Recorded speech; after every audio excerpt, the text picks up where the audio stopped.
Lectura de la epístola del apóstol San Pablo a los Gálatas. Hermanos, vivid según el Espíritu y no satisfaréis los apetitos de la carne, porque la carne tiene deseos contrarios a los del Espíritu, y el Espíritu contrarios a los de la carne. Son entre sí opuestos, por lo cual no hacéis lo que queréis.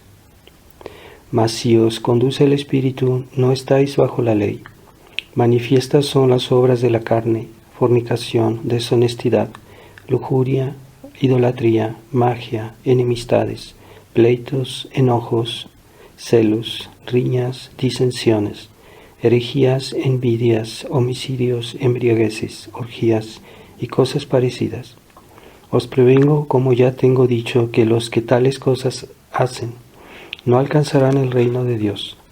Al contrario, los frutos del Espíritu son caridad, gozo, paz, paciencia, benignidad, bondad, longanimidad, mansedumbre, fe, modestia, continencia, castidad. Contra tales cosas no hay ley, pero los que son de Cristo han crucificado su carne con sus pasiones y concupiscencias. Continuación del Santo Evangelio según San Mateo. En aquel tiempo dijo Jesús a sus discípulos: Nadie puede servir a dos señores, porque o aborrecerá al uno y amará al otro, o al uno sufrirá y al otro despreciará. No podéis servir a Dios y a las riquezas. Por tanto os digo, no os inquietéis por vuestra vida, y qué comeréis, ni por vuestro cuerpo, con qué os vestiréis. ¿No es más el alma que la comida, y el cuerpo más que el vestido? Mirad las aves del cielo, que no siembran ni siegan, ni tienen graneros, y vuestro Padre Celestial las alimenta. Pues ¿no valéis vosotros mucho más que ellas? ¿Quién de vosotros, a fuerza de discurrir, puede añadir un codo a su estatura? ¿Y por qué inquietaros por el vestido? Observad cómo crecen los lirios del campo, no trabajan ni hilan. Y sin embargo yo os digo que ni Salomón en toda su gloria llegó a vestirse como uno de estos lirios. Pues si el heno del campo que hoy es y mañana se echa al horno, Dios así viste, cuánto más a vosotros, hombres de poca fe. No os preocupéis pues diciendo qué comeremos o qué beberemos o con qué nos cubriremos, porque en estas cosas se afanan los paganos. Mas sabe vuestro Padre Celestial que las necesitáis. Buscad pues primero el reino de Dios y su justicia, y todo lo demás se os dará por añadidura.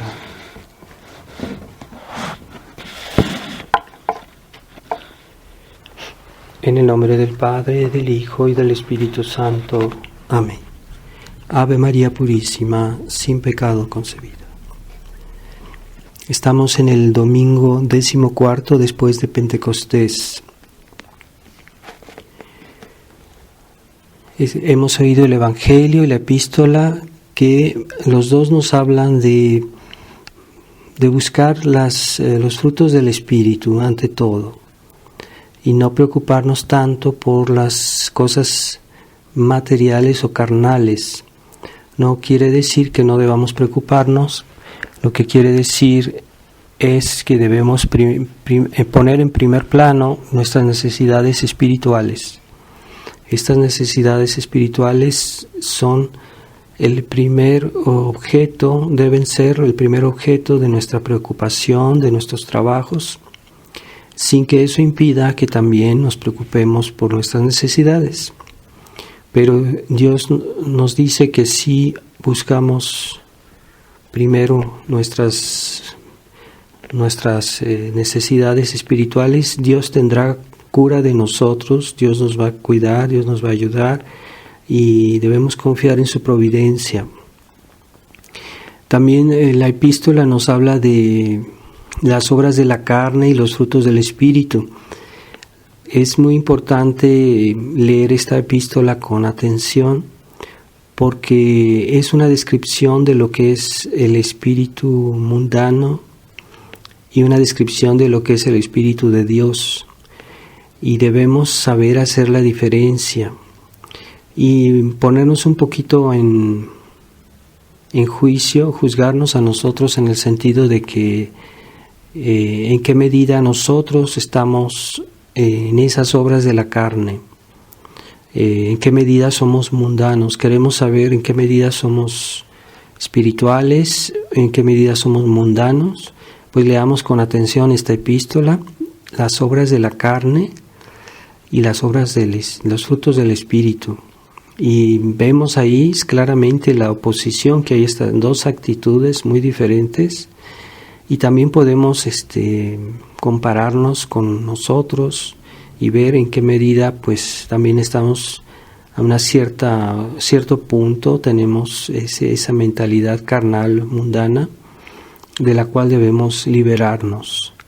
Y eso, para esos tradicionalistas mundanos que no se atreven a separar completamente el espíritu del mundo y el espíritu cristiano, están así como sentados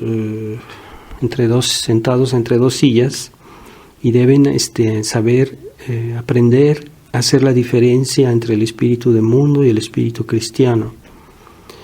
Esa mentalidad de mezclar a veces de una manera constante, mezclar el mundo con la vida cristiana, es un mal muy grave que ya desde el siglo XIX comenzó a afectar a los católicos que vivían en este mundo que estaba pues cada vez más conquistado por el liberalismo, por el espíritu anticristiano que se desenvolvía y que comenzaba a invadir todos los campos de la sociedad, y pocos cristianos católicos tenían la fuerza de resistir. Muchos terminaron por habituarse a esta mentalidad, y de ahí salió lo que se llama el catolicismo liberal, que son esos católicos que en cierta medida, a veces más, a veces menos, quieren conciliarse con el mundo, quieren convivir con el mundo como si el mundo fuera algo bueno. No hablo del mundo como Dios lo hizo, sino del mundo como el pecado y el liberalismo y el modernismo lo han hecho. Ese mundo es ese del cual debemos huir, y esa mentalidad de conciliación ha llegado a extremidades muy grandes. Por ejemplo, el Concilio Vaticano II es eso, pero de una manera mucho más grave. Los tradicionalistas a veces concilian a veces ciertas costumbres un poquito mundanas, algunas distracciones, modas, actitudes, tal vez no tanto las ideas, pero algunas actitudes, y esa es una mentalidad también liberal, pero muchos no lo perciben. Entonces hay que tener cuidado, hay que autojuzgarse en cierta medida, y se necesita mucha humildad y también mucho espíritu de fe, tener vida de oración, leer, formarse para que uno más o menos empiece a distinguir las cosas. Muchas veces son los tradicionalistas nuevos, son personas que se han convertido a la tradición de poco tiempo, que no ven que tienen más dificultad, pero a veces ellos quieren imponer su mentalidad mundana a los demás y consideran que deben darle la lección incluso a los sacerdotes, diciendo lo que no deben hacer o lo que deben hacer. Y consideran excesivo que un sacerdote les pida que usen sus faldas, las mujeres, que se vistan correctamente, que no usen modas mundanas, y consideran que el padre está exagerando. Entonces no es así. Ellos todavía les falta mucho por purificar de la mundanidad que han traído del mundo a la tradición, y no lo ven. Pero por eso, sin humildad, no podrán superar esas dificultades. Y también en este Evangelio nuestro Señor nos sugiere que tener cuidado con la solicitud por las cosas del mundo. Debemos, esa inquietud por las cosas del mundo es mala. No se trata de no hacer nada por nuestra subsistencia, por nuestra vida, sino esa inquietud, ese deseo exagerado de cuidar de las cosas del mundo, del dinero. No debe, nuestra vida temporal no debe eclipsar las cosas espirituales. Porque si las eclipsa, porque si nos debilita espiritualmente, quiere decir que tenemos una actitud de solicitud por el mundo.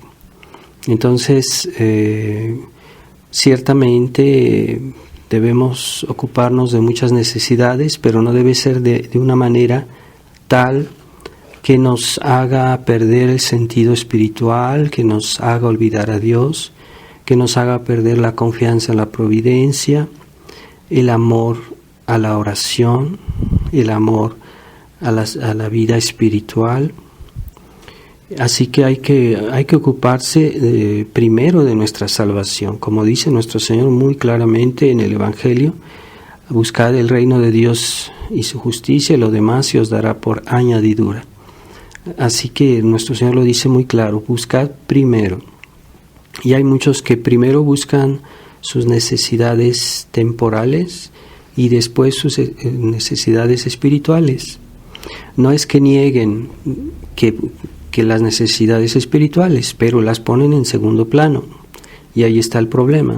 O sea, no están negando que tengan necesidades espirituales, no están negando que hay que buscarlas, pero las ponen en segundo plano y juzgan las cosas espirituales según la mentalidad y el espíritu del mundo, lo cual es un error.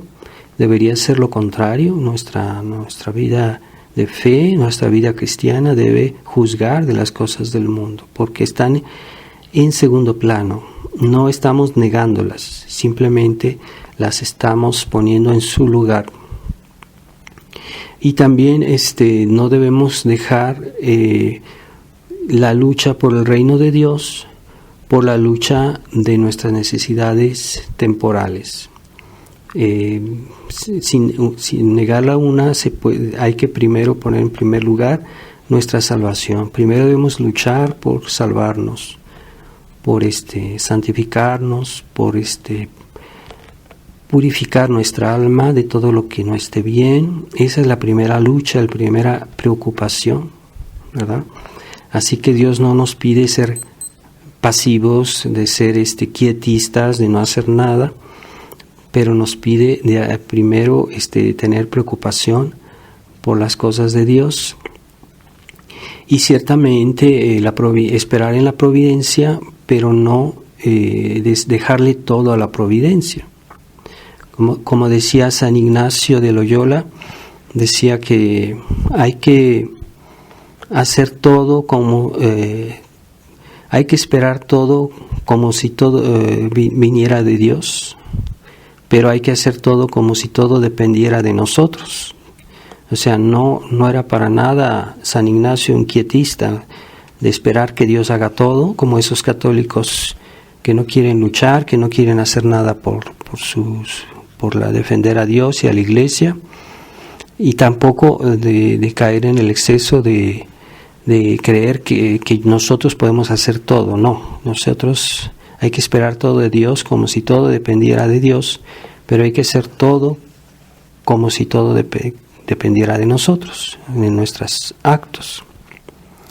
Después están, esa es en cuanto a la solicitud del mundo y la confianza en la providencia, pero también está esa solicitud por las cosas espirituales, ¿no? Está la solicitud por nuestras necesidades temporales, que es algo legítimo, pero está en segundo plano, es secundario. No estamos negándolo, simplemente lo estamos poniendo en segundo lugar. Y después están esa solicitud, esa preocupación por nuestras necesidades espirituales. Hay que pedirle a Dios, es una de las primeras cosas que hay que hacer. No todo de nuestra santificación no depende solo de nuestros actos, depende ante todo de la acción de Dios en nuestras almas. Por eso se pide esa acción de Dios en nuestras almas. Entonces, una de las primeras obras espirituales es la oración.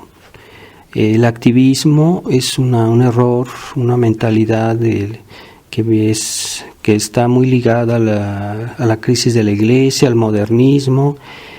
Es una cuestión de querer, una actitud de querer hacer las cosas espirituales, sobre todo de una manera práctica. Todo cuenta de nuestros actos, de nuestras actividades, y sin contar ante todo con la acción de Dios. Entonces hay que pedir que Dios intervenga, que Dios nos ayude, y también nosotros secundamos esa acción de Dios.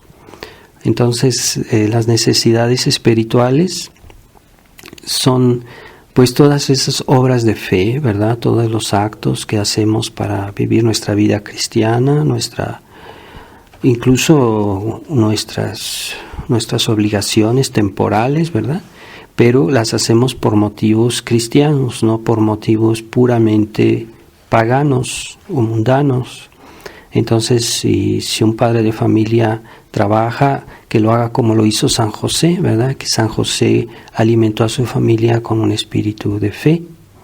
No era por el lucro, solo por el lucro, sino por cumplir su obligación, su deber, como padre de familia, protector del hogar. Entonces nosotros le pedimos a Dios que nos dé todo eso que necesitamos, nuestras necesidades espirituales, así como le pedimos en el Padre Nuestro que nos dé nuestro pan de cada día. Pero este pan de cada día es ante todo espiritual, y esas necesidades espirituales son las que tenemos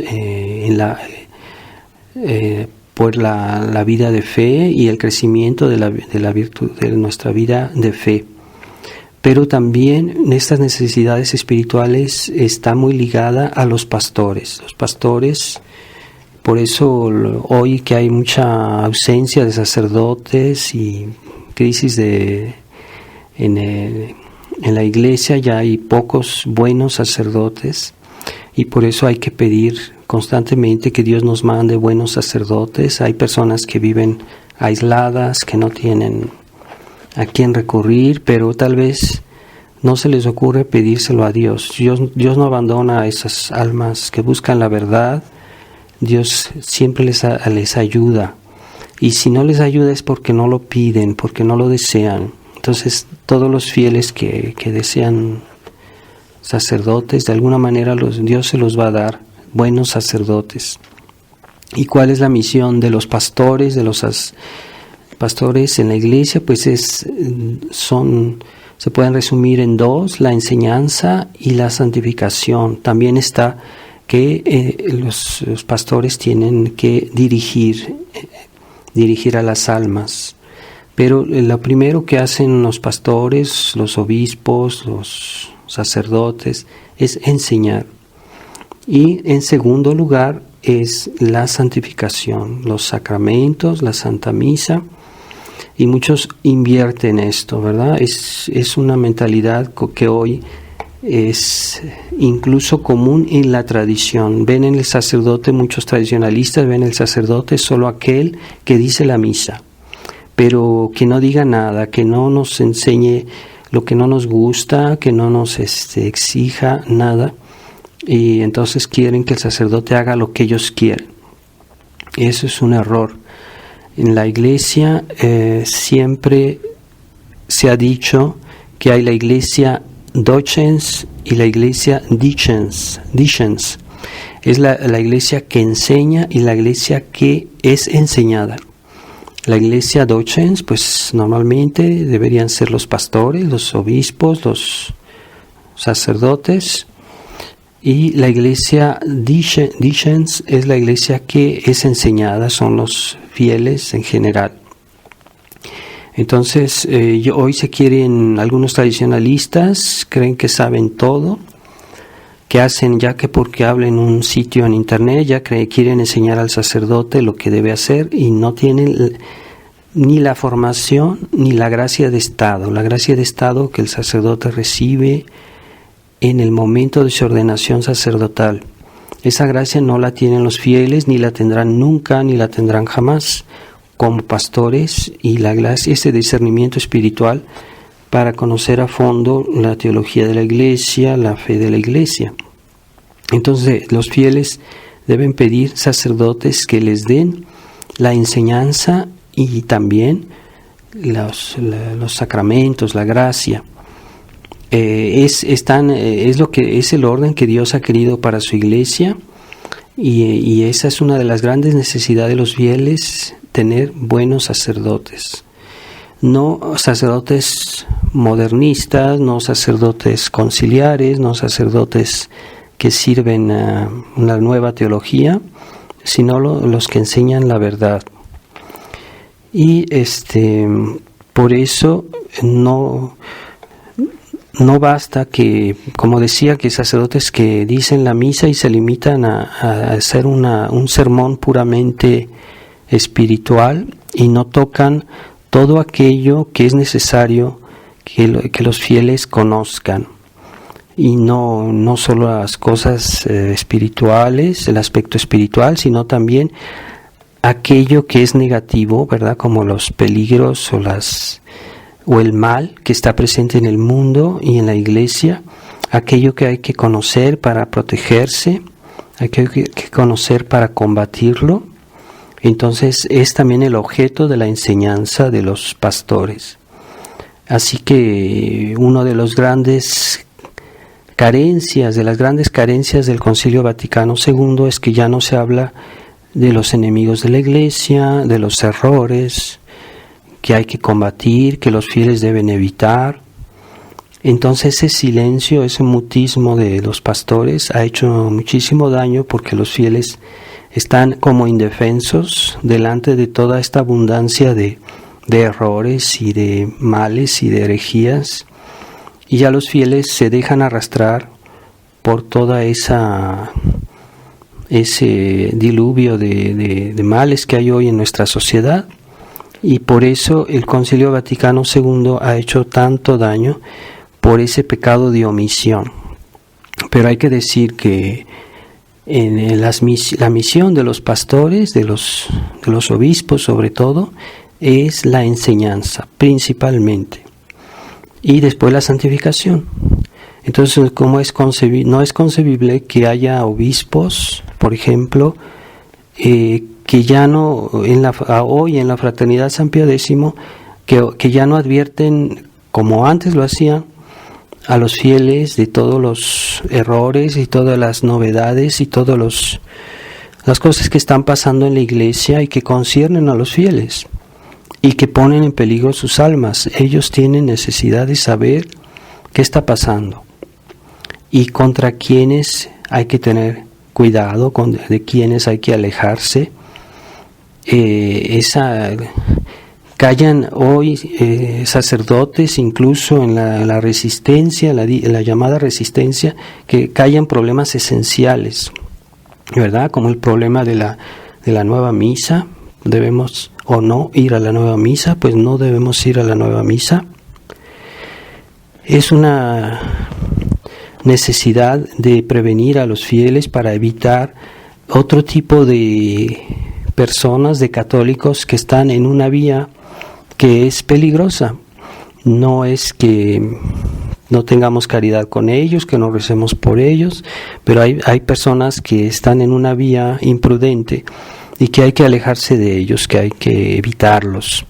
Como decía Monseñor Lefebvre, hay que evitar esos medios, esos ambientes en los cuales se está dentro de la Iglesia oficial y se colabora con la Iglesia oficial, porque la Iglesia oficial ya está ganada al modernismo.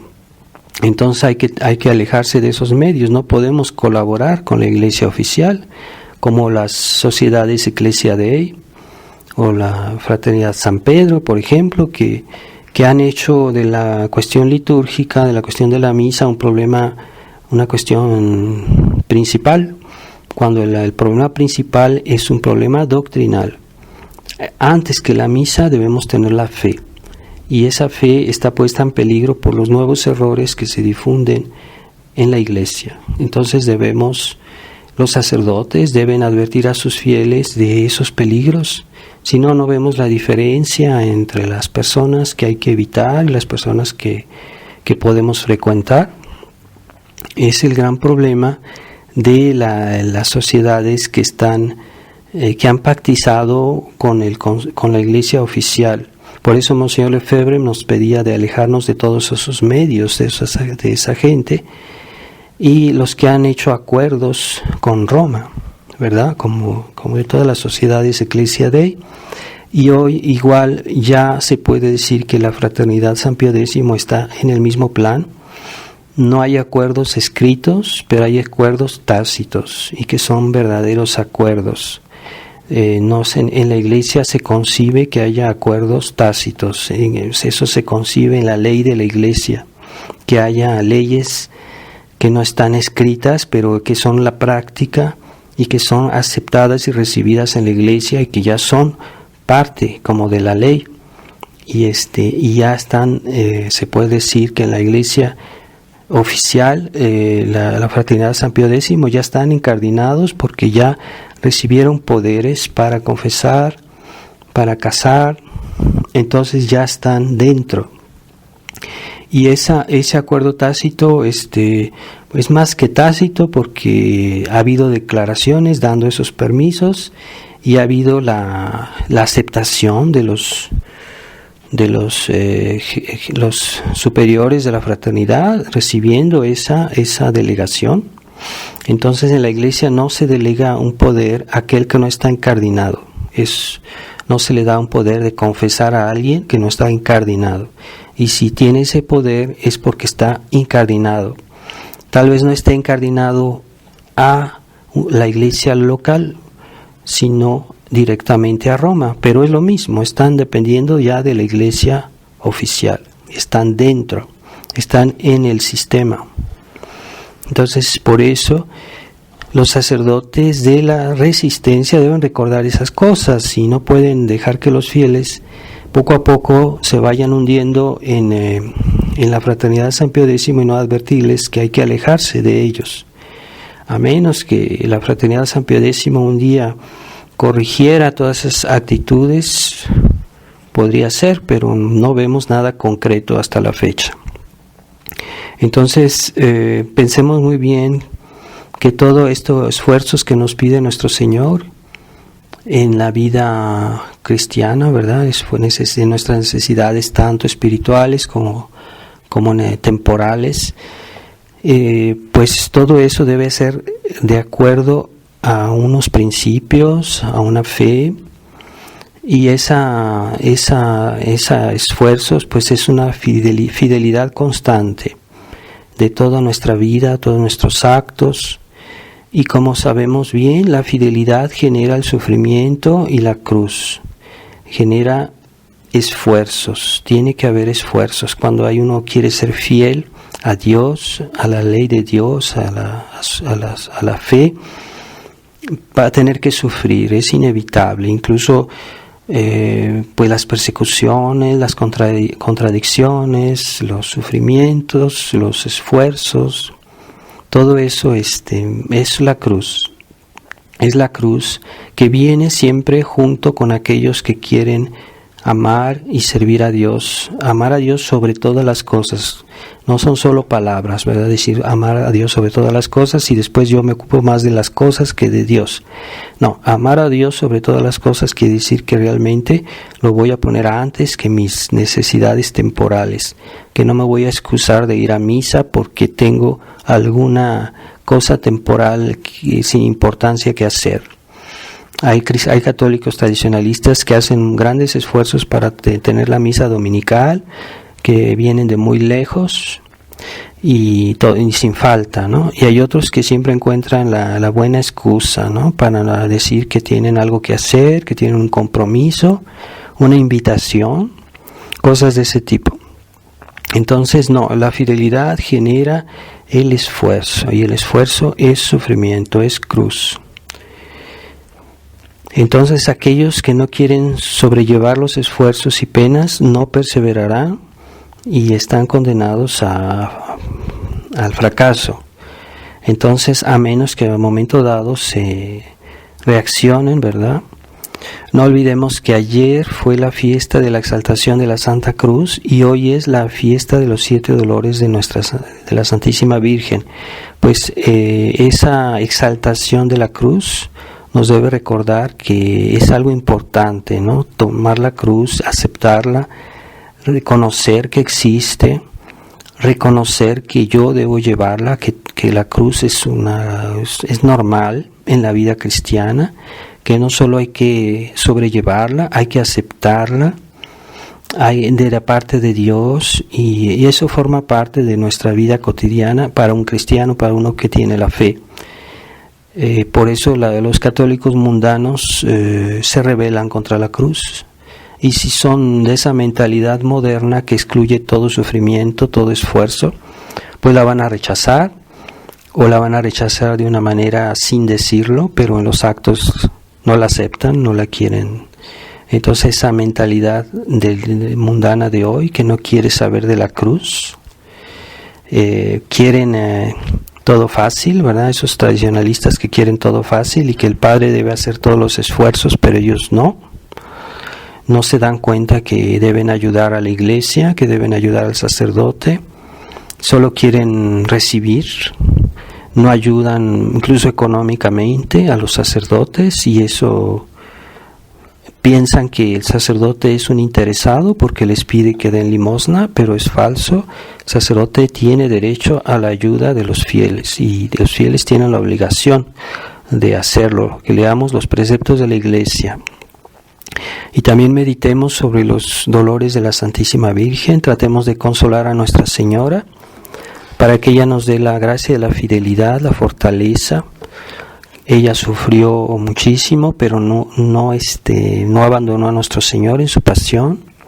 Estuvo al lado de la cruz, no tuvo miedo de lo que le iban a decir, lo que podían decir, y lo hizo todo lo que debía hacer. Así que no tengamos miedo del mundo, tengamos miedo del juicio de Dios, es lo que nos interesa, y por eso hoy hay muy pocos que quieren seguir la tradición, porque no quieren compromisos, no quieren problemas, no quieren persecuciones, no quieren dificultades, quieren estar bien con todos, no quieren. A veces es necesario, por servir a Dios, pues tener que perder alguna amistad, porque hay personas que no van a aceptar nuestra actitud, o nuestros familiares, puede ser, que no acepten nuestra actitud. Pues eso es seguir a Jesús en su pasión, como lo hizo Nuestra Señora de los 7 dolores. Ave María Purísima.